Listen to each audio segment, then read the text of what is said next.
하나님의 이름만 드러나는 귀한 시간 될 수 있도록 주님 도와주옵소서. 아버지 하나님이 함께 하시면 우리가 아버지 하나님 어떻게 말씀을 듣겠사옵나이까. 주의 말씀을 들리게 하여 주옵시고 성령께서 깨달아지게 하여 주옵시고 그 말씀이 하나님 우리 가운데 심어져서 열매 맺는 말씀 되도록 도와주옵소서. 아버지 하나님 또한 하나님의 영광이 드러나야 되겠습니다. 하나님 나를 드러내지 아니하고 하나님의 이름만 높아지는 예배 되게 하여 주옵소서. 주께서 우리 심령들을 함께 하시고 온전히 주장하여 주셔서 하나님 영과 진리로 드리는 거룩한 예배, 살아있는 예배, 하나님의 이름 높이는 예배, 하나님 주신 하나님 만나는 시간 되게 도와주옵소서.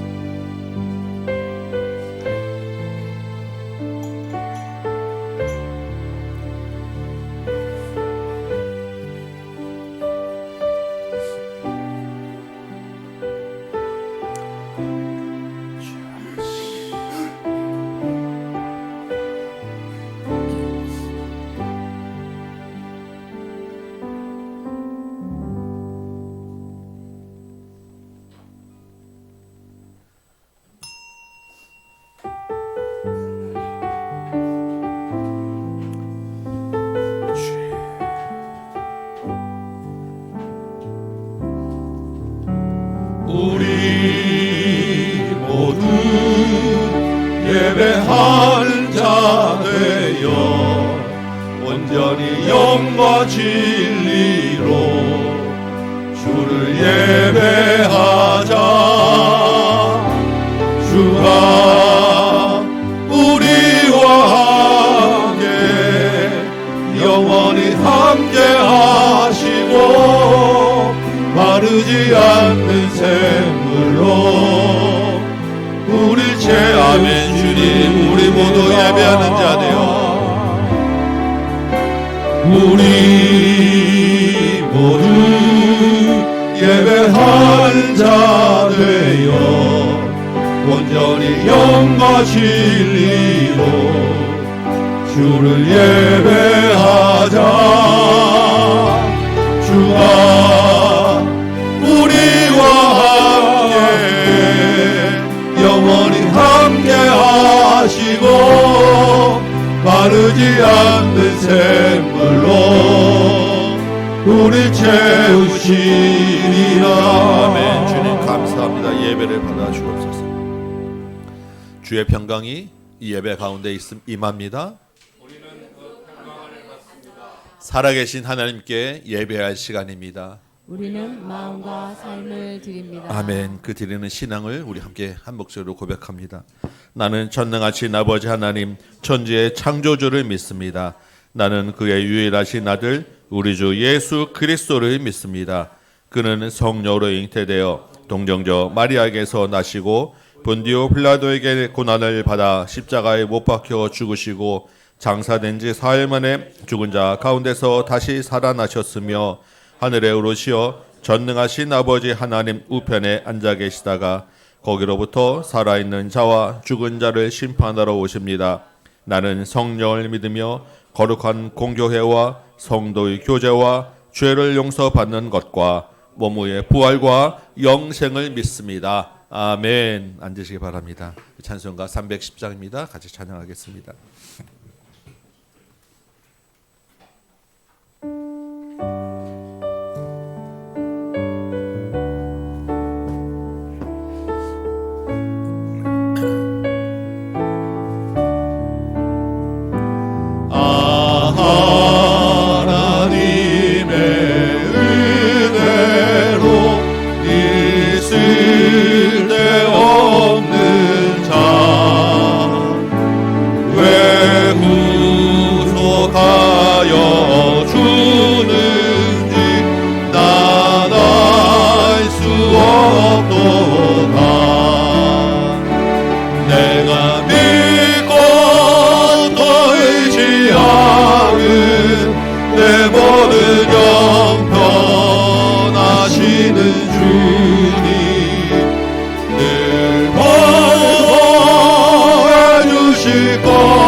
나는 확실히 아네. 왜 내게 굳센 이름과 또 복음 주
주님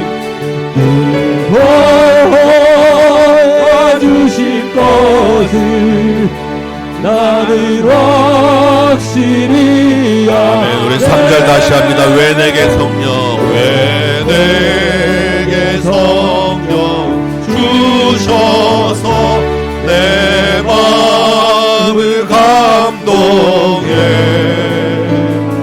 주 예수 믿게 하는지 아멘. 주님 감사합니다. 찬양합시다. 주 언제 강림하실지, 주 언제 강림하실지 홍밤에 홍낮에 또 주님 만날 그럼에도 불구하고 주님 오실 날을 믿게 그날을 기다립니다. 아멘. 감사해요 주님. 내가 믿고 또 의지하는 내 모든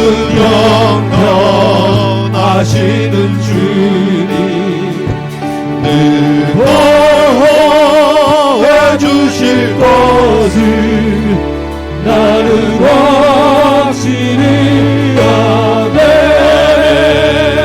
아멘. 천지를 창조하시고 인간의 모든 생사화복을 주관하시는 거룩하신 하나님 아버지, 하나님의 영광과 이름을 온 마음과 정성을 다하여 찬양합니다. 예배 가운데 하나님 이름만 높아지게 하여 주옵소서. 그 거룩하시고 크신 하나님이 나를 너무 사랑하시고 나에게 은혜 베푸셔서 주 예수 믿게 하시고 이 자리에 있게 하시니 참으로 하나님의 은혜에 감사와 영광을 드립니다. 예배 가운데 그 구원의 기쁨과 감격이 넘치는 예배가 되게 하여 주옵소서. 네, 그 은혜 가운데 머물러 있게 하여 주옵소서. 그 은혜로 이 땅을 살아가게 하여 주옵소서. 주님 다시 오실 날 그날 바라보며 하루하루를 주님 살아가운데 연약하고 아직도 미련하여 주님 이 땅에 죄악된 것을 바라보기도 하고 유혹된 것에 넘어가기도 하고 마음에 상하는 실패를 맛보기도 함을 고백합니다.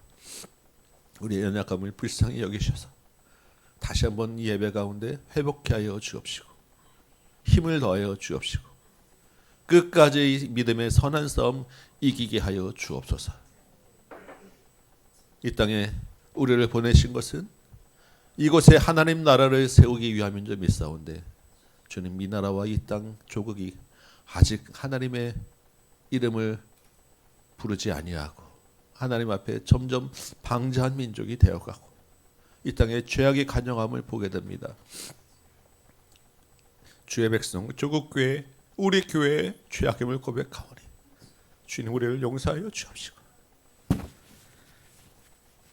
조국교회에 다시 한번 힘을 허락하시고 복음을 회복시켜 주옵시고 이 땅을 새롭게 하는 사명 감당케 하여 주옵소서. 주님 세계 곳곳에 전쟁의 아픈 소식들이 계속 들려옵니다. 주님 피 흘림을 막아 주옵시고 진정한 주님의 평화가 있게 하여 주옵시고 많은 고통받는 영혼들 가운데 주님의 위로와 주님의 은혜가 있게 하여 주옵소서. 이 땅의 청년들을 주님 불쌍히 여겨 주옵시고 이 땅 학생들과 다음 세대들 가운데 하나님을 믿지 못하게 하는 많은 중독의 영들, 악한 문화들을 끊어 주옵시고 악한 영들에서 온전히 노임받는 다음 세대 되게 하여 주옵소서. 이 땅을 뒤엎고 있는 분열의 영들을 물러가게 하여 주옵시고 하나님 안에서 온전히 하나 되는 이 나라 조국교회 되게 하여 주옵시고 선교 현장 가운데서도 하나님 역사하셔서 복음을 전하는 그 날마다 3,000명씩 5,000명씩 돌아오는 역사가 있게 하여 주옵소서. 예배 가운데 하나님 말씀을 듣사오니 그 말씀이 우리 심령 가운데 열매 맺는 말씀 되게 하시고 우리의 혼과 관절과 골수와 모든 것을 다 쪼개서 우리를 새롭게 만드는 말씀 되게 하여 주옵소서. 교회가 전도를 작정하고 선교를 작정하고 특별히 말씀과 기도로 나아가기로 작정하여 지금 갖고 있사오니 말씀과 기도 가운데 예수를 깊이 생각하는 이 안에 되게 하시고 그 예수 붙잡고 하나님의 말씀을 전하며 빛과 소금 사명 감당하는 이 교회 되게 하여 주옵시고 대신방 가운데 하나님 역사하셔서 주신 말씀들이 각 가정에 심어지고 힘과 위로를 얻는 이 안에 되도록 도와주옵소서. 감사하며 예수님의 이름으로 기도합나이다. 아멘.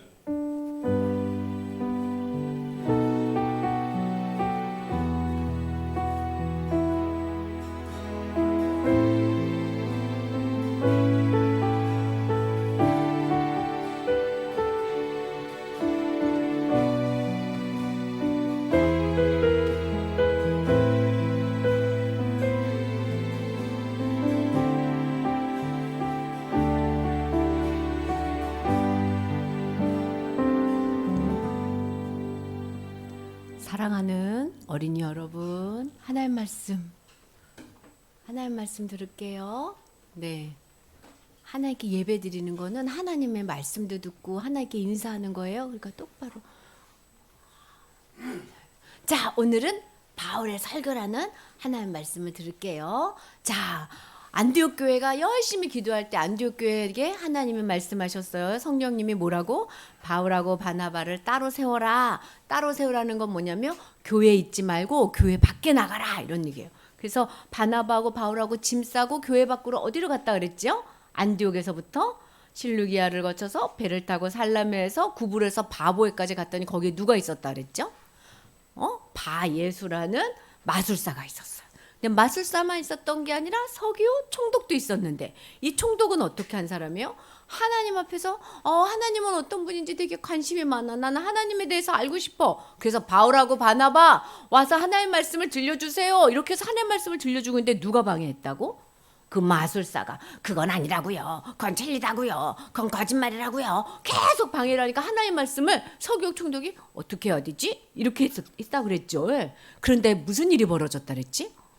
바울이 이 마술사를 얼굴을 뚫어지게 보니까 성령이 충만해져서 마술사의 겉모습이 아니라 눈이 몇 개가 된 거예요?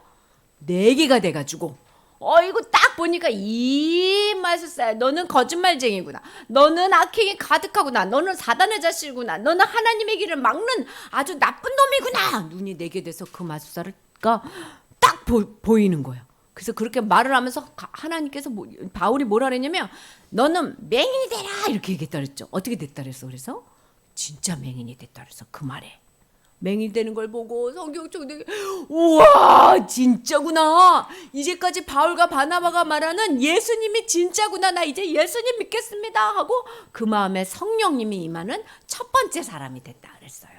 기억나죠? 자, 이제 이 사람이 됐으니까 이제 바나바하고 바울하고 여기서 배를 타고 여기 버가라는 곳에 3명이 갔어. 가가지고 우리 어디로 갈 거냐면 저 여기 위에 넓은 땅에 가서 복음을 전하자. 그리고 신나게 갔는데 같이 3명이 왔는데 그중에 마가라는 그 사람이 나는 안 갈래요. 난 더 이상 못하겠어요. 난 선교 전도 못하겠어요. 하고 집에 돌아가 버리는 거예요. 그러니까 무슨 이유인지 모르겠지만 마가가 어떻게 한 거야? 1등 마가가 아니라 마가 선교하다가 집에 가버리는 사람이네. 마가가 여기는 이렇게 애기였어요. 애기 같은 믿음. 근데 나중에 어떻게 될게요? 여러분 우리 배웠었죠? 마가복음. 이거 이 마가가 썼어요. 애기 마가가 1등 마가가 돼서 쓴 거예요. 하나님이 그동안 이렇게 키워준 거야. 이때는 애기여서 힘들어. 갈 거야. 그리고 가버린 거예요. 어려워. 안 할 거야. 애기 같은 믿음이니까. 나는 하나님 이거 보고 집에 갈 거야 하고 갔는데 나중에 하나님 때문에 하나님의 충만해서 성경을 쓰는 사람까지 바뀌었어요. 그래서 셋이 가다가 어떻게 됐어? 이제 2명이 가게 된 거야. 아유 마음이 상했을 것 같아. 그래서 안디옥까지 2명이 딱 갔어. 그래서 그 안디옥에 딱 도착해서 무슨 날이 됐었냐면 안식일날 회당, 지금으로 말하면 교회 같은 곳에 딱 갔더니 안디옥 교회 회당장이 나와서 하나님 말씀 오늘 구약의 말씀을 읽겠습니다 하고 이야기했더니 오늘은 우리 회당에 특별한 분이 오셨습니다. 바울 선생님이 오셨습니다. 왜? 바울 선생님은 공부를 아주 많이 했거든. 저희를 위해서 한번 말씀을 전해 주십시오.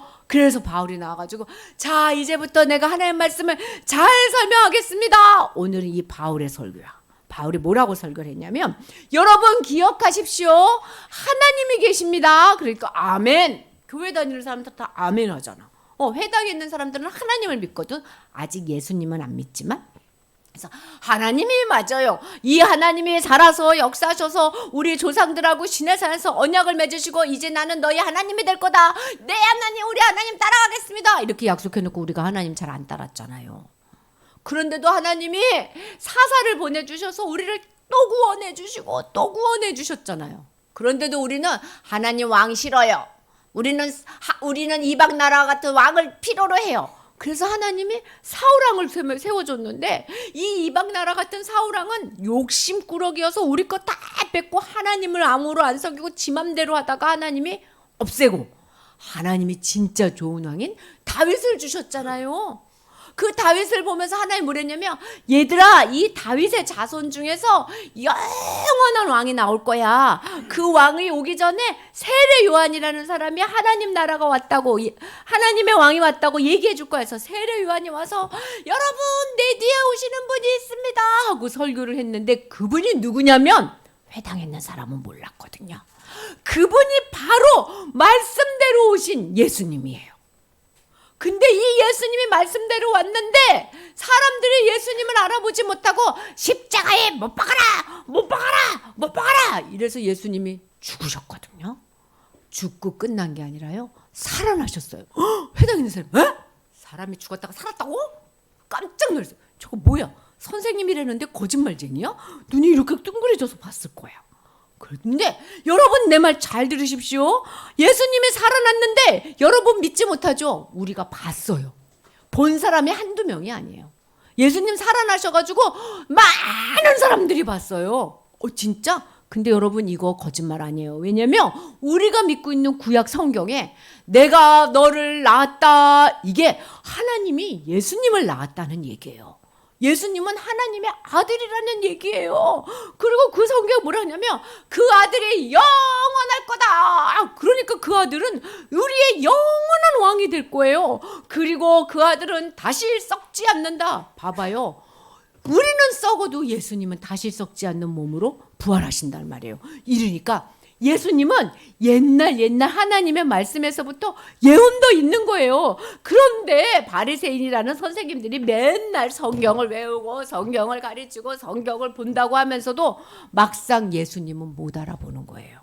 왜? 하나님이 가르쳐주는 눈으로 안 보고 자기 눈으로 봐서 자기 눈으로 보니까 모르는 거예요. 머리로만 하니까 모르는 거예요. 마음도 알아야 되는데 성경은 머리하고 마음하고 같이 읽는 거예요. 막 그러면서 설교를 막 해줬어. 여러분 그러니까 그 예수님을 믿어야 구원받습니다. 죄사함을 받아요. 예수님이 죽으신 거는 우리 때문이에요. 예수님을 믿는 사람은 의롭다 하심을 받아요. 그래서 성경에 또 뭐라고 써 있어요? 이사야에 율법을 지켜서는 아니야. 예수님을 믿어야 돼. 착하게 행동한다고 천국 가는 게 아니야. 예수님을 믿어야 죄사함을 받고 의롭게 돼서 천국에 가는 거야. 하박국은 만약에 믿지 않으면 너희는 깜짝 놀라게 될 거야. 하나님의 때에 멸망할 거야. 하나님의 때에 멸망의 구덩이로 푹 꺼진다는 거야. 여러분 그러니까 여기 회당에 계신 분들 하나님만 믿는 게 아니라 예수님이 우리 죄를 위해서 죽으셨다는 걸 믿어야 합니다. 그렇게 설교를 했더니 회당에 있는 사람이 이런 설교를 들어봤어. 수근수근. 야 이거 진짜 어렵다. 진짜 하나님 말씀에 그 예수님이 오셨나 보다. 이런 날이 벌어졌어요. 자 바울의 설교를 한번 생각해 볼게. 바울 선생님은 하나님을 얘기해 줬고 예수님을 얘기해 줬어요. 그리고 나서 뭘 얘기해 줬냐면 예수님 믿는 사람을 얘기해 준 거야. 이렇게 설교가 3개였었어. 하나님은 어떤 분이라고 설교해 준 거예요? 온 세상을 다스리는데 어떻게 다스리는 분? 사랑으로 다스리는 분. 근데 우리가 말을 들었어요? 안 들었어요? 안 들었어. 하나님 싫어요. 그리고 우리 마음대로 사니까 누가 오신 거예요? 예수님은 그래서 예수님은 어떻게 했어? 우리가 우리 마음대로 사니까 우리 대신 죽으신 분. 그리고 다시 살아나신 분, 그분을 믿으면 이제 우리도 예수님의 옷을 입은 것. 우리 안에 예수님이 오신 거예요. 그런데 이 예수님을 진짜로 믿지 않으면 어떻게 된다고? 지옥 간다고. 교회에 아무리 와도 예수님 안 믿는 사람은 지옥 가는 거예요. 시아가 어렸을 때부터 예배 드렸죠? 그래도 예수님을 진짜로 믿지 않으면 지옥 가는 거예요. 아무리 착한 일 했는데, 돈 벌어서 하나님 일 열심히 했는데요, 돈 벌어서 선교했는데요, 아유 그런 행동해도 지옥 가요. 나는 성경책 읽고 말씀 많이 봤는데요, 아유 그래도 안 돼요. 누굴 믿어야 돼요? 예수님을 진짜로 믿어야 돼요. 그래서 뭐라고 얘기하시냐면, 예수님을 진짜로 믿는 사람은 눈이 4개만 보이는 옷이 있어. 무슨 옷? 예수님 옷이 있어. 우리는 지금 목사님 무슨 옷 입었어요? 다 너무 무슨 옷 입었어, 시아야? 검은색 옷. 근데 눈이 4개면 예수님 옷도 보이는 거야. 예수님은 하얀색 옷도 입었어. 하얗고 검은색. 근데 이 위에 무슨 옷이 또 있냐면 예수님 옷이 있어요. 이 예수님 옷은 누가 입는 거냐면, 예수님이 날 위해서 죽으시고 부활했다고만 믿는 사람은 모두 입어요. 근데요, 믿어도요, 그냥 엉망으로 사는데, 맨날 죄 짓는데, 착한 일 안 하는데, 엄마 말씀도 안 듣는데, 그냥 예배는 오지만 성경도 잘 못 읽는데, 그래도 괜찮아. 율법을 지켜서 착한 일에서 예수님을 믿는 게 아니야. 어떻게 해야 돼? 예수님을 진짜 날 위해서 죽으시고 부활하신 예수님을 믿으면 돼. 그런 사람들은 어떻게 된다고요? 예수님의 옷을 입는다고요. 이런 사람은 착한 일 해야지, 다른 사람 도와야지, 이렇게 하는 게 아니야. 이런 사람은 착한 게 아니라 예수님을 닮아가려고 하는 사람이에요. 예수님을 닮아가야 돼. 목사님이 결혼을 했는데, 옛날에 목사님이 결혼하기 전에 설거지하다 그릇을 딱 깨면 할머니한테 되게 혼났어. 그랬는데 결혼해가지고 이렇게 하다가 그릇을 딱 깼어. 그래서 목사님이 혼나겠다. 왜냐면 그때 시어머니가 있었거든. 어떡하지? 우리 할머니는 777 못한 것 이랬거든. 우리 어머니가, 시어머니가 뭐랬냐면, 안 다쳤어? 이랬어. 깜짝 놀랐어. 이런 게 닮아가는 거예요. 어떻게 되는 거냐면, 무슨 일이 딱 벌어졌을 때 예수님 뭐라고 하는지 듣는 거야. 그게 예수님 닮아가는 거예요. 공부하기 싫을 때 예수님 날 보고 지금 뭐라고 하실까? 친구 때리고 싶을 때 예수님 날 보고 뭐라고 하실까? 예배 드리기 싫을 때 예수님 날 보고 뭐라 하실까? 이게 닮아가는 거야. 아니 예배 드려야 돼, 친구랑 사이좋게 들어야 돼, 이건 율법이에요. 목사님 이 어려운 설교를 알아듣겠어요? 우리 알아듣겠어요? 못 알아듣겠어. 자 따라해. 예수님이 뭐라고 하실까? 요 생각을 하면서 하는 게 예수님을 닮아가는 거예요. 우리 친구들을 예수님을 닮아가는 예수님의 사람 되시기 바래요. 착한 것으로 가지 못해요. 예수님으로 가요. 하늘나라는 그런 것이에요. 다 같이 기도하겠습니다. 하나님 감사합니다. 내가 착한 일 많이 해서 천국 가고 하나님 말씀 잘 들어서 천국 가라고 하면 아마 나는 지옥 갈 거예요. 그런데 예수님 믿고 예수님 생각하면서 살면 천국 가게 해주셔서 감사합니다. 예수님이 나를 위해 죽으시고 부활하시고 나와 함께 사는 것으로 인하여 감사드립니다. 예수님 이름으로 기도합니다. 아멘. 감사합니다. 네, 광고 말씀 잠깐 드리면 오늘도 지난주에 이어서 기도 특강이 있습니다. 이번 주까지 이제 특강이 있는데 식사하시고 전교인 다 본당으로 모이셔서 특강 후에 목장 모임 하시면 되겠습니다. 그리고 이제 다음 주부터 놀이터 전도를 시작합니다. 그래서 새로 이제 팝콘 기계를 이제 구입을 해서 보니까 왔더라고요. 그래서 좀 더 좋은 것으로 저희가 구매를 했습니다. 그래서 다음 주부터 우리 전도팀 이제 놀이터 전도 나가는데 여러분 많이 같이 동참하셔서 같이 다음 세대 지역 사회에 주님의 복음을 전하는 일에 힘쓰시기 바랍니다. 내일부터 이제 온라인 성경 강좌 저녁에 시작됩니다. 이미 다 아마 신청하실 분 하셨을 텐데 기억하시고 혹시 또 추가로 신청하실 분이나 다음에 알려주실 분들 알려주시고 내일 저녁 8시부터 참여하시면 되겠습니다. 연간 목회 계획에 일정이 쭉 있으니까 참조하시고 태국 단기 선교만 일정이 이제 확정되었습니다. 7월 7일부터로. 그래서 여러분 지금 세계 정세가 좀 불확실하죠. 빨리 끊을수록 티켓 살수록 쌀 것 같습니다. 예, 그러니까 가실 분들은 미리 좀 일정을 확정하시고 일단 끊었다가 조금 조정하시더라도 하는 게 낫지 않을까 일단 싶은데 잘 조정하시고 참여해 주시기 바랍니다. 네, 오늘 말씀 암송 말씀 한번 하도록 하겠습니다. 암송 말씀. 자, 우리 제가 이제 2절 말씀을 좀 같이 좀 붙였습니다. 23장 43절하고 52절 말씀인데 함께 읽어보도록 하겠습니다. 시작. 두 사도가 더불어 말하고 하나님의 은혜 가운데 있으라 권하니라. 제자들은 기쁨과 성령이 충만하니라. 아멘. 하나님의 은혜 가운데 있으면 기쁨과 성령이 충만할 수 있습니다. 아멘. 말씀 암송하시고 우리 마음에 심으시기 바랍니다. 한번 연습해 보세요. 두 사도가 더불어 말하고 항상 하나님의 은혜 가운데 있으라 권하니라. 제자들이 기쁨과 성령이 충만하니라. 두 사도가 더불어 말하고 항상 하나님의 은혜 가운데 있으라 권하니라. 제자들이 성령과 기쁨과 성령이 충만하니라. 아멘. 두 사도가 더불어 말하고 항상 하나님의 은혜 가운데 있으라 권하니라. 아멘. 제자들은 기쁨과 성령이 충만하니라. 두 사도가 더불어 말하고 항상 하나님의 은혜 가운데 있으라 권하니라. 제자들은 기쁨과 성령이 충만하니라.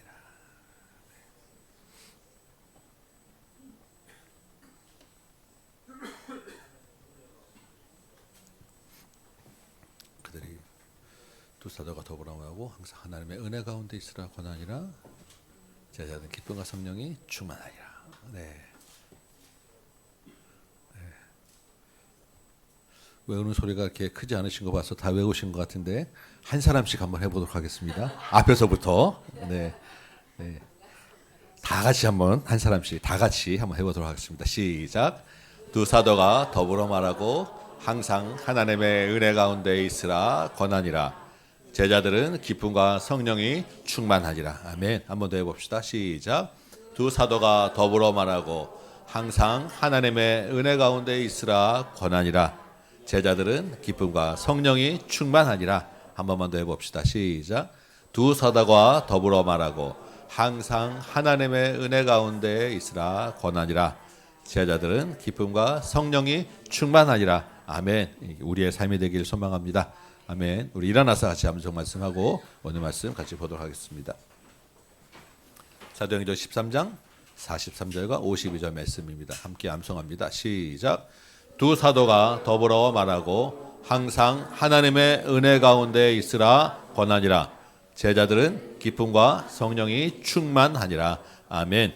오늘 우리에게 주시는 하나님의 말씀은 사도행전 13장 42절 43절 2절 말씀입니다. 같이 읽도록 합니다. 사도행전 13장 42절과 43절 짧으니까 다 같이 한 목소리로 함께 합독하도록 하겠습니다. 그들이 나갈새 사람들이 청하되 다음 안식일에도 이 말씀을 하라 하더라.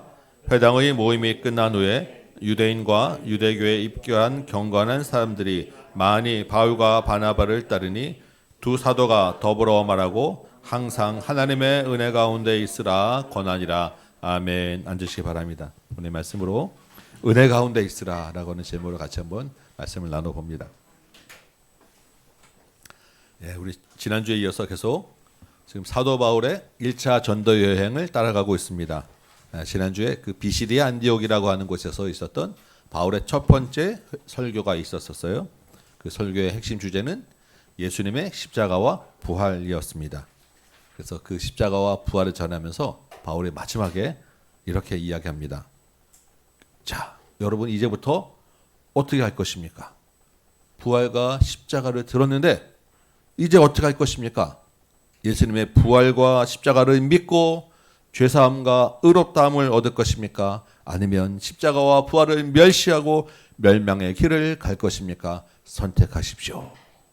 이게 바울의 설교의 마지막이었습니다. 마지막까지 정말 강력한 도전을 주는 그런 말씀을 주었어요. 여러분, 우리는 누구입니까?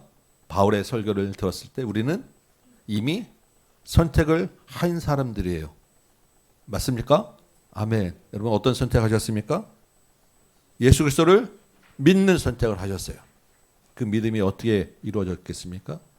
하나님의 큰 은혜로 되었다는 것을 기억하시기 바랍니다. 하나님의 은혜로 예수님을 나의 구주로 믿게 되었습니다. 그래서 여러분, 우리 아까 불렀던 찬송가에 우리 가사가 있잖아요. 왜 내게 성령 주셔서 내 마음 감동해 주 예수 믿게 하는지 난 알 수 없도다. 이 하나님 큰 은혜인 줄 믿으시기 바랍니다. 내가 믿은 것 같지만 사실은 하나님이 믿음을 주셨기 때문에 믿게 된 거예요. 내가 선택을 했는데 그 선택 뒤에 하나님의 은혜가 있었더라라는 것이 우리의 믿음입니다. 그래서 우리의 믿음은 전적으로 하나님의 큰 은혜입니다. 이 은혜를 날마다 기억하며 사는 여러분 되시기 바랍니다. 혹시 그래도 내가 이만큼 열심히 한 게 있는데 왜 내 수고는 알아주지 않느냐라고 서운해하실지 모르겠는데, 그 의지와 내 의지와 수고마저도 사용하신 것 자체가 하나님의 은혜라는 것을 여러분 기억하시기 바랍니다. 그래서 우리는 날마다 이 구원의 은혜와 감격을 잊지 않아야 돼요. 이 은혜를 기억하며 살아야 합니다. 근데 오늘 본문을 보면 이렇게 우리는 하나님의 은혜로 선택을 했는데, 이 바울의 설교, 강력한 도전을 들은 사람들은 어떤 반응을 보였는가라는 이야기가 나오는 거예요. 42절 보면 첫 번째 반응은 이렇습니다. 다음 안식이라도 이 말씀을 한 번 더 들려주세요. 한 번 더 이 말씀 해달라라고 하는 이야기를 하는 거예요. 이 사람들이 바로 다 믿었다라고 할 수는 없겠지만 이 사람들 가운데 바울의 말씀에, 이 복음에 관심이 있는 사람들이 생겼습니다. 처음 들어보는 이야기들이 많았을 거 아니겠어요? 그런데 이게 뭐지라고 하는 관심이 많이 생겼어요. 그래서 한 번 더 듣고 싶다라고 하는 그런 마음들이 생긴 것입니다. 그런데 그 중에는 성격 급한 사람들도 이게 마련 아니겠습니까? 다음 안식일까지 일주일을 기다릴 수 없었던 거예요. 43절 보니까 회당 모임을 마치고 이제 나가는 바울과 바나바를 붙잡고 계속해서 이야기를 들려달라고 궁금한 것을 묻고 그 이야기를 계속해서 들었습니다. 복음의 씨앗이 뿌려졌을 때 그 복음의 능력이 우리 마음에 열정을 일으키고 복음에 대한 갈증을 일으키게 되는 것입니다.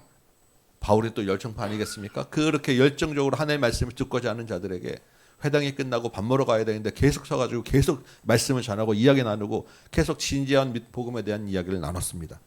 그리고 그 대화 가운데 오늘 본문에 나와 있지 않지만 분명히 그들 가운데 마음이 열리고 예수 그리스도를 믿게 되는 은혜를 입은 사람들이 생긴 거예요. 바울이 그래서 이렇게 권면합니다. 항상 하나님의 은혜 가운데 있으라.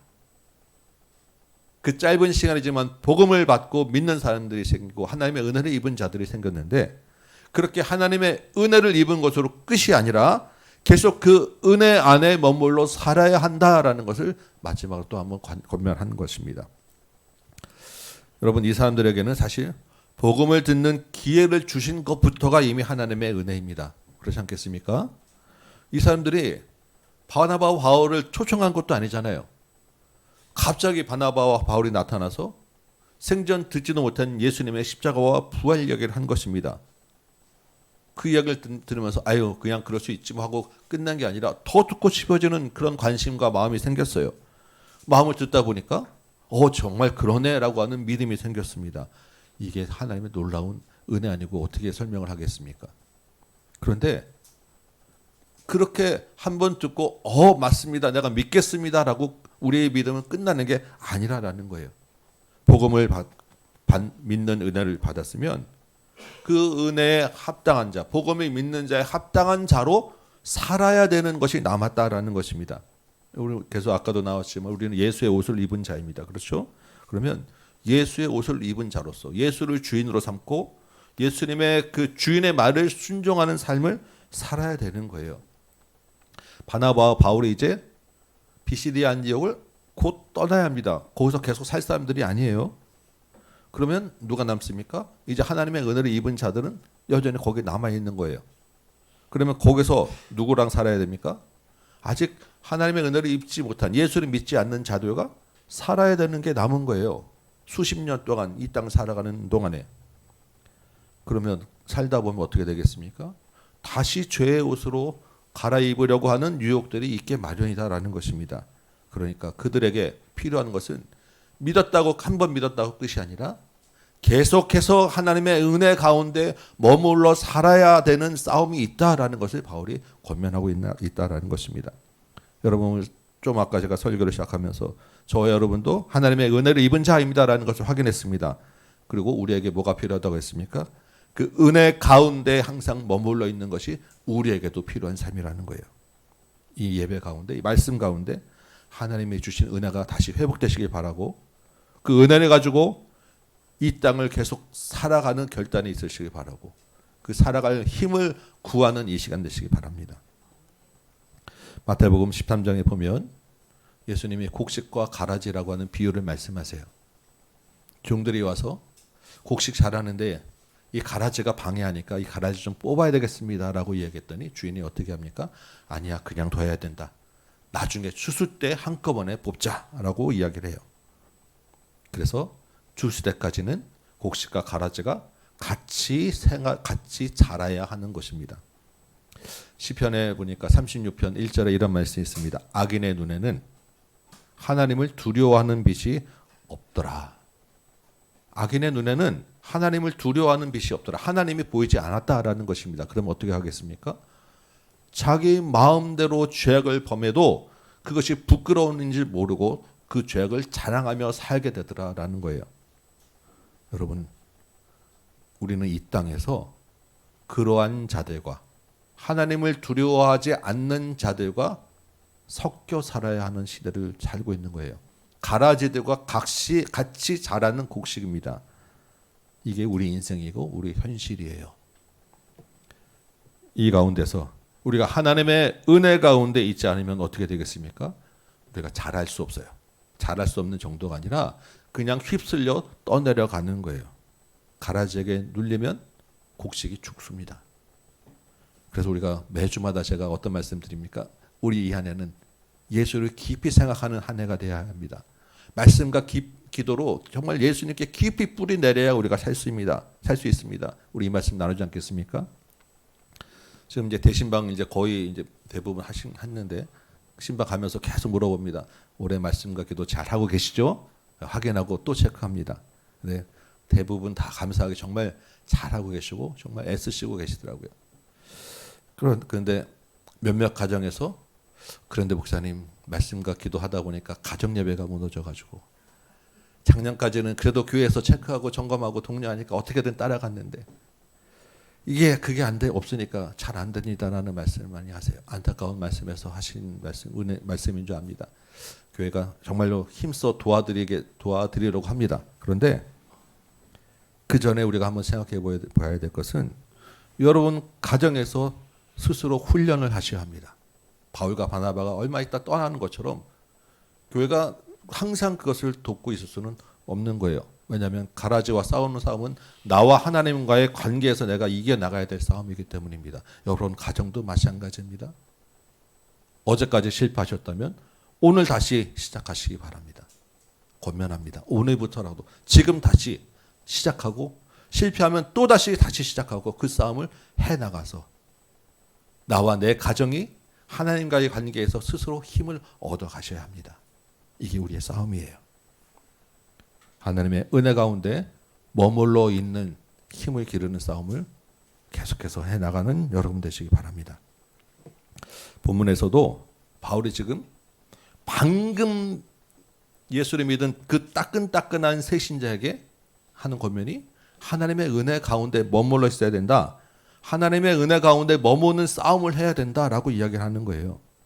바울도 떠나가야 되기 때문에 결국 나와 하나님과의 관계에서 해결될 문제이기 때문에 이 이야기를 하는 거예요. 44절 보면 이제 다음 안식일이 되었습니다. 우리 다음 안식일에 한 번 더 말씀을 전해주기로 했잖아요.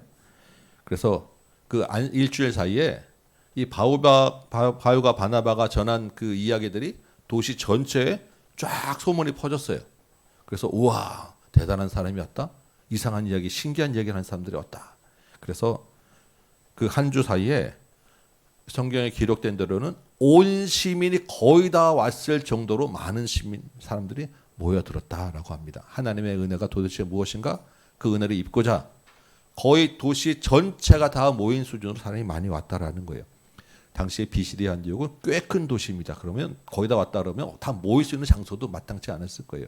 그만큼 아주 사람들이 많이 왔다라는 것입니다. 그럼 우리가 어떤 기대를 합니까? 와, 이제 비시디 안디옥에서도 바울이 설교하면 3,000명, 5,000명이 회개하는 일이 있겠구나. 여러분 기대되지 않겠습니까? 한번 설교해서 지금 관심이 있고 하나님 믿는 자들이 있고 이렇게 많이 모였으면 드디어 첫 번째 구걸에서는 1명 전도했지만 이번에는 5,000명, 3,000명 이건 일도 아니겠네라고 하는 기대를 가질 수 있는데 여러분 그 다음 구절을 보면 뭐라고 이야기되어 있냐면 44절이죠. 45절. 유대인들이 그 무리를 보고 시기가 가득하여 바울이 말하는 것을 반박하고 비방하였다라는 것입니다. 놀라운 하나님의 구원의 역사가 있을 줄 알았는데 성경의 기록은 오히려 복음에 대한 도전이 있었다. 복음에 대한 반대가 있었다라는 거예요. 그것도 누구에게? 바울과 동족인 유대인들에게. 바울과 같은 하나님을 믿는 사람들에게. 그 하나님의 은혜를 입어야 될 것을 그 하나님 믿는 자들이 오히려 비방하고 막아섰다라는 거예요. 이게 현실이고 우리의 삶이라는 것입니다. 여러분 유대인들이 왜 시기가 가득하였겠습니까? 바울의 말을 듣기 위해서 모인 사람들 보고 이렇게 바울의 인기가 좋아? 라고 시선이 이미 시기가 생겼을 거예요. 바울의 인기가 시기할 만했을 것 같기도 합니다. 왜냐하면 이 유대인들 중에는 저 사람들을 좀 유대교로 이제 빨리 끌어들여야지라고 해서 열심히 유대교로 오도록 작업한 사람들이 있었을 텐데 그 사람들이 전부 다 지금 유대교가 아니고 예수님 믿는 쪽으로 빨려 들어가게 생긴 거잖아요. 이 유대교 사람들 입장에서는 시기할 만합니다. 그런데 더 근본적인 문제가 있는 것은 이런 그 사람들의 모인 것에 대한 바울의 인기 때문만이 아니라 또 다른 이유가 있는 거예요. 바울과 바나바가 전한 복음의 핵심은 예수님의 십자가와 부활입니다. 그런데 예수님을 십자가에 못 박도록 죽인 것이 누구입니까? 유대인이에요. 예수를 죽일 죄로 로마 법에서도 이건 사형에 처해야 됩니다. 유대인 법에서도 사형에 처해야 됩니다라고 십자가에 죽였는데 그 예수가 메시아라고 하면 하나님의 아들이라고 하면 그 예수를 죽인 자들은 어떻게 되는 것입니까? 유대교의 존재 자체가 흔들리는 거예요. 자기들의 잘못이 그 책임으로 오게 되면 그 책임을 감당할 길이 없는 거예요. 바울의 말에 지금 이방인들이 막 화나고 따라가잖아요. 지금 아주 유대교회는 심각한 그런 도전이 되는 것입니다. 유대인들은 바울과 바나바를 그냥 둘 수가 없었어요. 아주 위험한 그 체제를 전복시킬 만한 그런 위험한 사람이에요.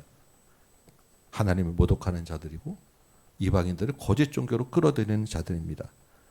그러니까 적극적으로 막아야 되고 적극적으로 방해해야 되고 집요하게 끈질기게 쫓아다니면서 죽이려고 하고 박해했던 거예요.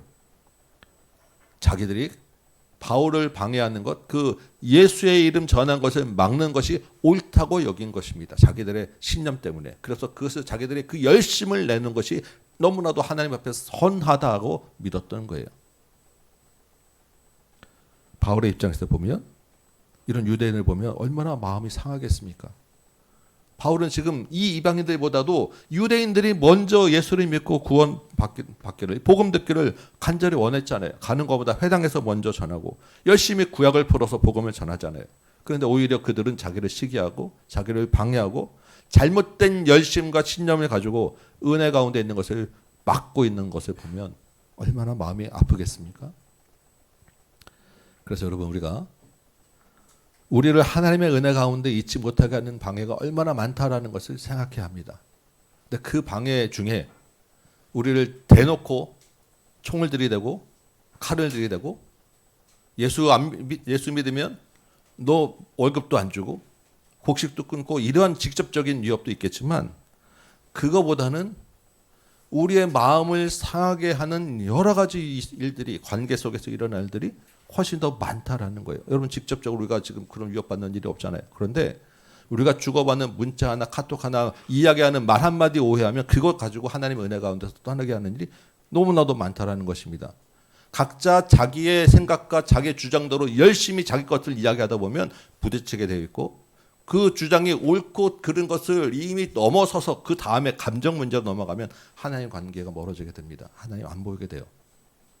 나는 나더러 선한 일은 한다고 하지만 주의 일을 한다고 교회 안에서 내가 열심히 여러분 하시지만 그거 가지고 서로 다른 방식으로 나는 이렇게 생각해라고 가게 되면 교회 안에서 여러분 상처받고 하나님을 오히려 잊어버리게 됩니다. 하나님의 은혜를 잊어버리게 돼요. 미움 한번 생각나는 그 마음에 상처가 되고 미움이 이렇게 들어오면 어떻게 됩니까? 우리는 말씀 대신 그걸 묵상해요. 묵상하면 그 다음에 꼬리와 꼬리를 물어서 계속 그 생각이 커지게 돼요. 그럼 전혀 다른 문제가 되고 전혀 다른 것으로 바라보게 됩니다. 그럼 어떻게 됩니까? 몇 날 며칠 몇 달을 가도 하나님의 관계가 안 풀려요. 지나가고 나중에 보면 정말 별일 아닙니다. 근데 그 별일 아닌 것이 그때는 왜 그렇게 중요하게 내 생각을 가로막았는지 하나님 관계를 막게 되는 거예요. 그런 오해가 어디서 시작되었냐면 유대인들처럼 시기에서 시작됩니다. 그리고 자기가 옳다는 신념에서 시작되고요. 내가 내는 그 열심에서 시작됩니다. 우리가 정말로 주의해야 될 일들인 거예요. 지난주에 제가 좀 마음이 상한 일이 좀 한 두세 건 있었습니다. 여러분 아다시피 제가 좀 성격이 좋잖아요. 그렇죠? 네, 지금 사회성도 좋습니다. 네, 그래서 제가 이렇게 뭐 부딪히고 저를 미워하고 저를 뭐 이렇게 관계가 안 좋았던 사람 때문에 힘들었던 뭐 직장 생활 제가 오래 했지만 그런 기억들은 거의 기억이 없어요. 늘 제 중심으로 제 생각이니까 네, 좋았었는데 이상하게 노예에서 어느 한 목사님하고 제가 자꾸 부딪히게 되는 거예요. 제가 너무너무 힘들어요. 근데 이게 몇 번 반복되다 보니까 제가 너무 마음이 상하게 됩니다. 뭐 몇 번 이제 그런 일들이 이제 자꾸 되다 보니까 근데 지난주에도 또 뭔가 하나 또 그 목사님하고 관계에서 또 이렇게 누군가 이제 그 노예 이제 임원회에서 어떻게 이미 다 이게 합의가 되고 결정된 상황인데 연락이 왔어요. 어떤 분이 그 목사님이 뒤에서 다른 이야기하면서 그걸 바꾸려고 한다고. 그 이야기 딱 듣는데 갑자기 뭐 이 분노가 폭발하는데 이게 뭐 그분이 그렇게 한다고 해서 그렇게 될 수도 없고 왜냐하면 여러 명들이 이미 다 이제 제 편이기 때문에 예, 그리고 이제 제 편이라기보다는 이미 이제 정리가 된 상황이기 때문에 될 수도 없고 사실 뭐 그런다 해서 저한테 아무런 영향도 없는 어떻게 보면 사실 별일도 아니에요. 근데 그 이야기를 듣는데 그 이야기를 묵상하다 보니까 그 사람이 나를 무시하나? 그 사람이 나를 미워해서 일부러 지금 이렇게 계속 나를 긁나? 이게 이 생각을 제가 마음에 들어서 제가 그 이야기를 듣는데 식사 막 좀 전이었거든요. 막 너무 열받으니까 밥을 먹어야 되는데 숟가락이 못 들겠는 게 이게 떨려가지고 떨려서 이게 덜덜덜 떨면서 몇 숟갈 넣었는데 이게 얹혀가지고 저는 내내 힘들고 근데 이제 다른 이제 임원 목사님들 한두 분한테 이제 막 쏟아내면서 도대체 그 사람은 왜 나를 이렇게 미워하냐 긁어대냐 이게 있을 수 있느냐라고 이제 한참 이제 제 얘기만 하고 나니까 한 2시간 있으니까 다 정리됐습니다 목사님 하고 다시 전화가 오더라고요. 근데 지나고 나니까 제가 금요 기도에 설교를 해야 되는데 이번 주에 제 올해부터 설교하기로 주제 잡고 본문했던 그 말씀이 새 노래로 여호와께 찬송하라라고 하는 말씀인데 찬송이 안 돼요. 제가 찬송이 안 돼요. 새 노래가 안 나와요. 이미 생각하고 했던 본문을 가지고 주제하고 이제 제가 설교문을 빨리 끝내고 좀 이번 주는 좀 여유 있게 제가 오늘 특강도 없잖아요. 좀 편하게 여유 있게 있어야 되겠는데 금요일 오전까지가 아닌데 설교문 한 줄이 안 써지는 거예요. 그 마음이 그 말이 제가 일주일 내내 하나님 내가 왜 이럽니까? 하나님 내가 왜 이렇게 이것을 분다고 그걸 자꾸 합니까라고 기도하는데 내 교만도 보이고 아직도 죽지 않은 자아도 보이고, 그러니까 회개하면서 며칠을 보냈는데도 그 마지막까지 그 여호와를 새 노래로 찬송하라고 하는 그 말에 설교문이 안 써지는 것을 경험하는 이번 한 주였어요. 얼마나 힘들어질지 몰라요.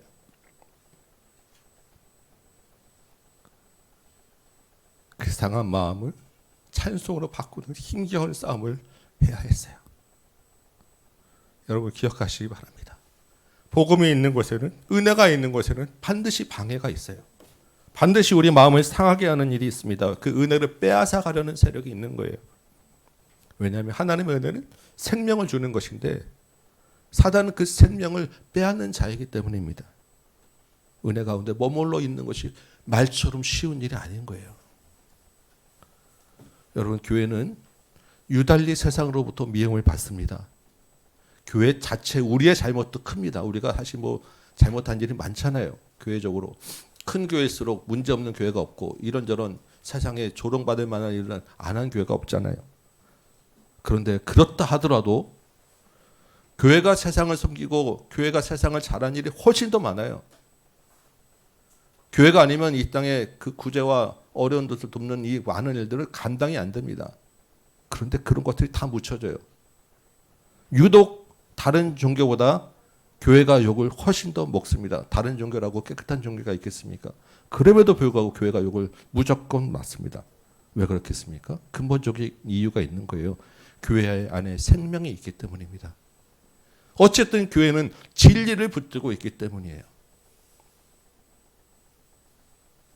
그 교회가 복음을 지키고 있으면 그 은혜를 빼앗으려고 하는 공격이 있게 마련이다라는 것입니다. 교회가 욕먹는 것이 당연한 거예요. 교회를 욕먹게 하는, 우리의 마음을 상하게 하는 대표적 무기가 본문에 시기라고 되어 있어요. 그리고 자기 신념에서 비롯된 열심, 자기 주장이에요.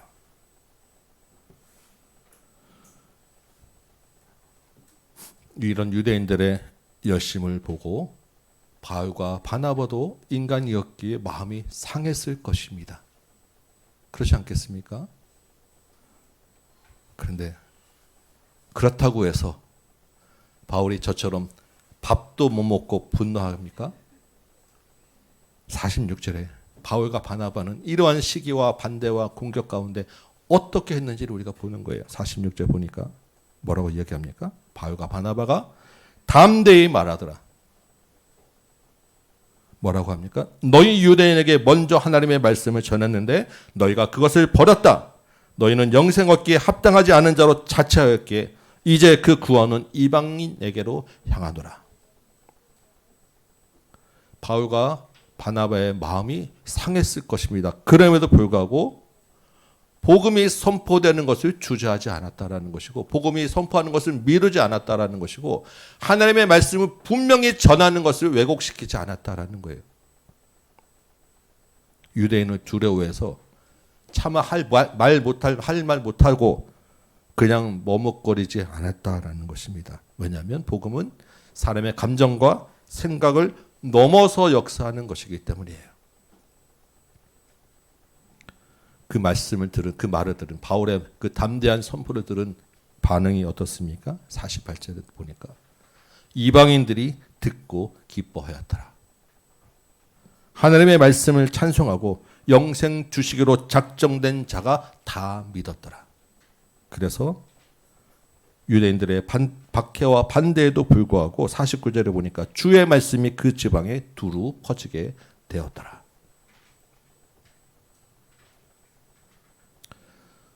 아까 광고한 대로 이제 다음 주부터 우리 놀이터에 팝콘 들고 이제 나가게 됩니다. 말씀드렸지만 가격을 2배 비싼 팝콘 기계를 새로 샀어요. 왜냐하면 그 안에 녹이 들어가지고 우리가 그래도 이 녹이 쓴 데서 나오는 팝콘을 아이들에게 줄 수 없다. 이건 줄 수 없다. 그래서 우리가 그럴 수는 없지 않겠느냐. 그래서 팝콘 기계를 국산으로 새로 샀습니다. 우리 7월 달에 이제 태국에 단기 선교를 가죠. 이제 일정이 확정되었습니다. 그렇다고 하는 것은 이제 5월부터는 공연 연습을 시작되고 태국 선교 준비를 시작해야 합니다. 그리고 여러분들 그 귀한 휴가를 이제 선교를 위하여 하셔야 합니다. 비행기 값도 비싸고 또 들어가는 많은 비용이 적지 않습니다. 그런데 막상 전도와 선교의 현장에 가면 어떤 일이 있을지 모릅니다. 우리가 이렇게 많은 수고와 헌신과 선한 마음과 여러 가지 것들을 그 비용과 다 동원해서 전도 현장에 나가고 선교의 현장에 나가는데 그 우리의 선한 마음과 우리의 수고를 하나도 알아주지 않고 오히려 비난하는 사람들을 만날 수도 있다는 것이고요. 우리의 길을 여러 모양으로 막는 일들을 만나게 될 것입니다. 여러분 어떻게 하시겠습니까? 담대하시기 바랍니다. 우리가 무조건 우리 하는 것이 옳으니까 다른 사람들에게 피해와 방해되는 것을 무시하고 무조건 들어야 돼 이렇게 나가면 안 됩니다. 그거는 하지 말아야 될 일이죠. 정말 그럼에도 불구하고 다른 사람들의 방해와 피해되지 않는 선에서는 우리가 해야 될 복음의 말씀들을 전해야 되는 거예요. 눈치 보고 이건 아니고 머무르다 보면 복음 들을 기회는 지나갑니다. 바울이 비시디아 안디옥에서 계속했는 게 아니에요.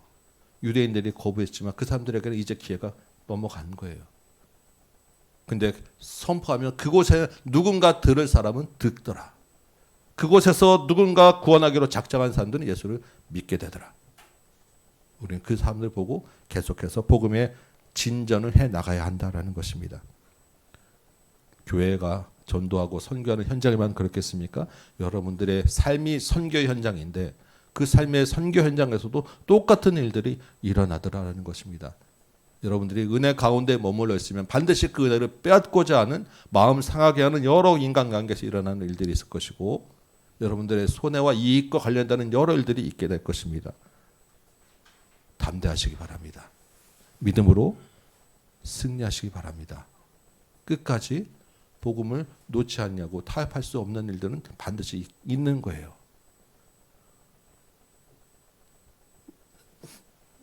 바울과 같이 삶의 현장에서도 선포하고 말씀 전하는 일을 주저하지 마시기 바랍니다. 그러면 여러분에게 맡겨주신 구원할 자들이 돌아오게 될 것입니다.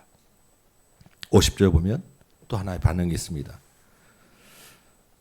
유대인들이 경건한 귀부인들과 신의 유력자들을 선동했다라고 되죠. 경건한 귀부인이라고 하는 것은 이방인 출신인데 이제 유대교로 개종하거나 유대교에 이제 막 관심을 가지고 있는 그런 유력한 그 높은 지위에 있는 사람들의 부인을 이야기합니다. 이 사람들을 막 선동했어요. 그래서 그 지역 사회에 영향력 있는 남편들을 움직이게 한 거예요. 부인을 움직여가지고 그 지역 사회에 높은 신분 관리들에 있는 남편들을 움직여서 어떻게 합니까? 바울과 바나바를 아예 쫓아냈어요. 그냥 좋게 나가라고 하겠습니까? 압박하고 박해하고 위협하고 때리고 죽이려고 하면서 다시 들어오면 진짜 죽어. 이쪽에서 나가게 공권력을 동원해서 쫓아냈어요. 바울의 일행이 어떻게 합니까?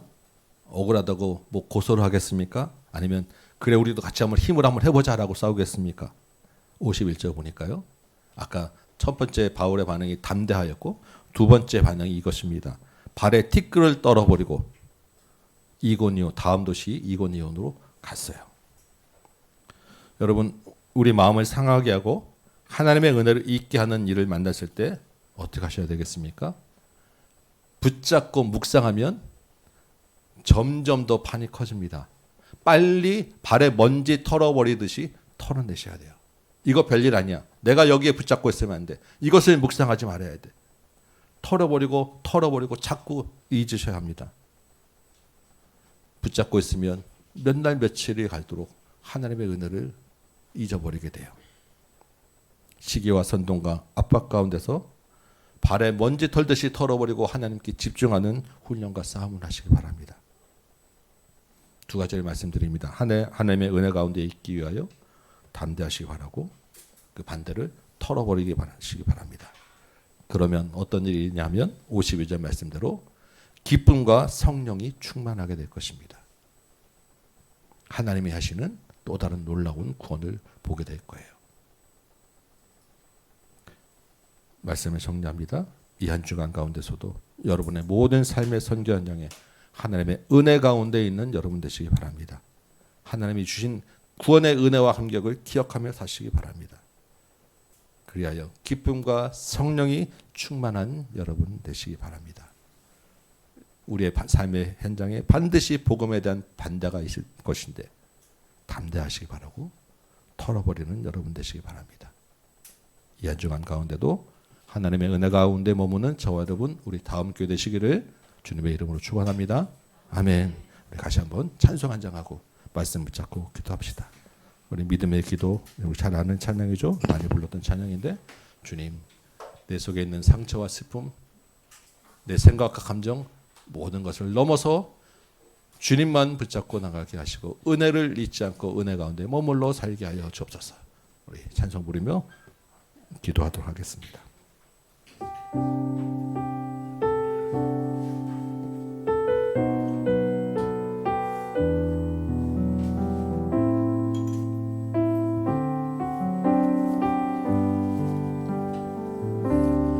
내 속에 슬픔이 나를 사로잡고 한 치 앞도 보이지 않을 때 내 감정을 넘어 내 문제를 넘어 믿음으로 기도를 드립니다. 선하신 목자 내 아버지 푸른 초장과 쉴만한 물가로 언제나 나에게 가장 좋은 것으로 내 삶 가득 채워 주셨네. 온 땅에 충만하신 주님 내 삶 어디에도 주님 손길 없는 곳이 없습니다. 절망 속에도 그 사랑의 지혜 믿음으로 기도합니다. 온 땅에 충만하신 주님 내 삶 어디에도 주님 손길 없는 곳이 없습니다. 내 생각을 넘어 모든 환경을 넘어 역사하면 주님 한 번 더 찬양합시다. 내 속의 슬픔이 나를 사로잡고 주님, 또 보이지 내가 하나님의 은혜 가운데 머물러 있는 것을 방해하는 감정과 상처와 많은 생각들, 내 주정들을 다 털어버리게 하여 주옵소서. 오직 주님만 바라보게 하여 주옵소서. 믿음으로 기도를 드립니다.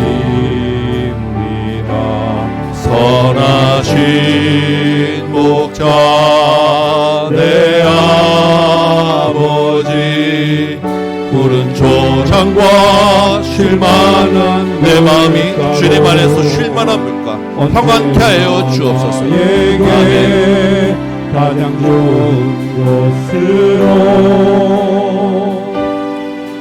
내 삶 가득 채워주시네.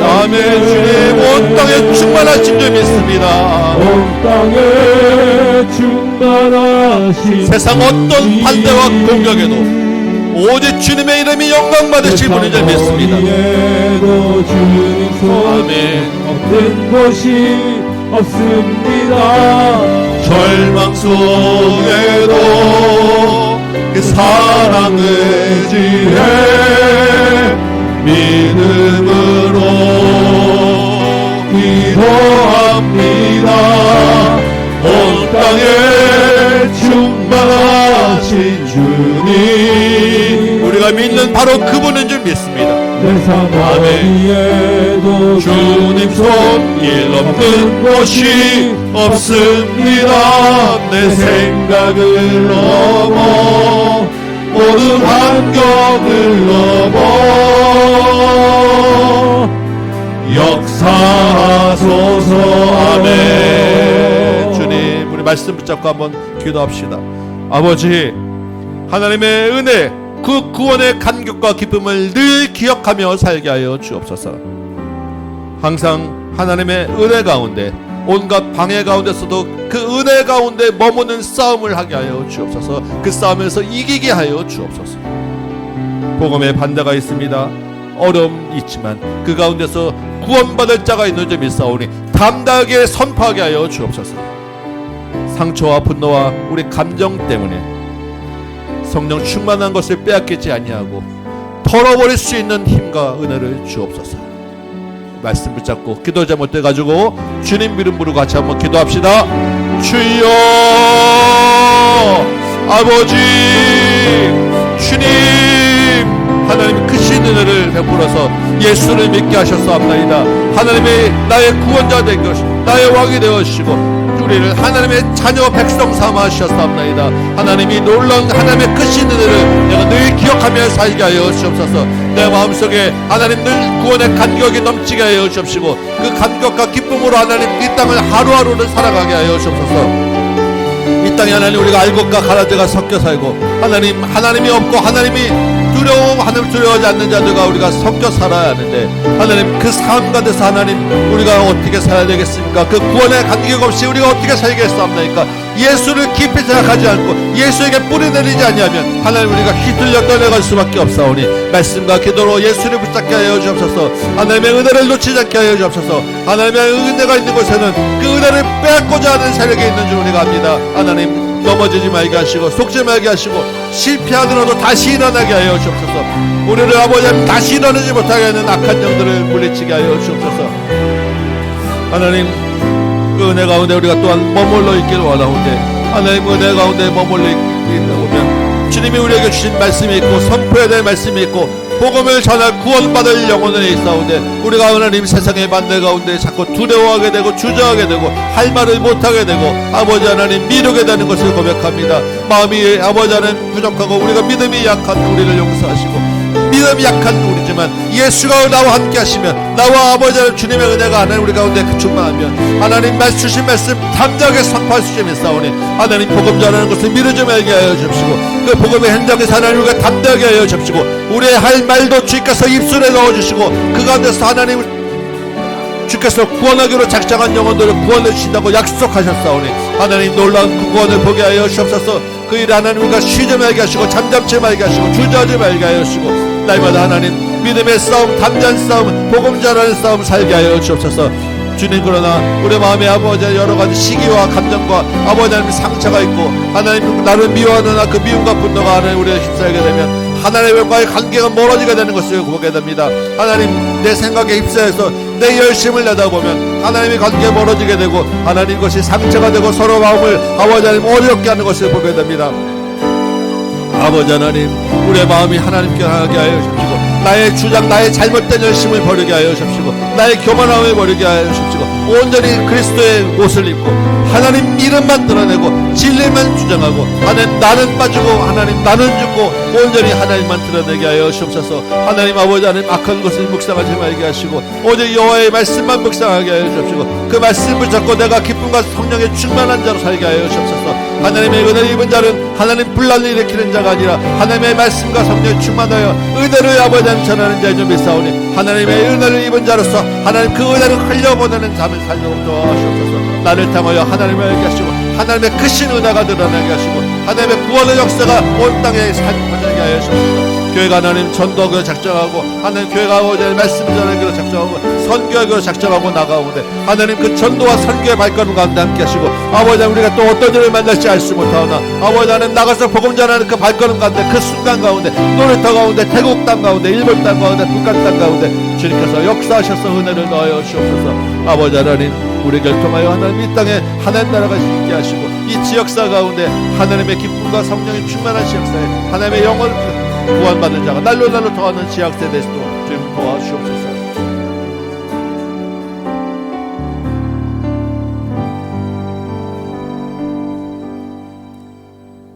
고맙고 감사하신 아버지 하나님, 내가 무엇이간데 주님의 크신 은혜로 나를 구원하셨사옵나이까.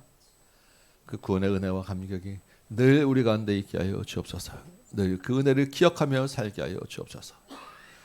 이제 구원받은 자로, 그 은혜를 입은 자로 하나님 은혜 가운데 머물러 살려 하는데, 하나님 복음 있는 곳에 또한 은혜를 빼앗아 그러는 반대와 공격이 있음을 고백합니다.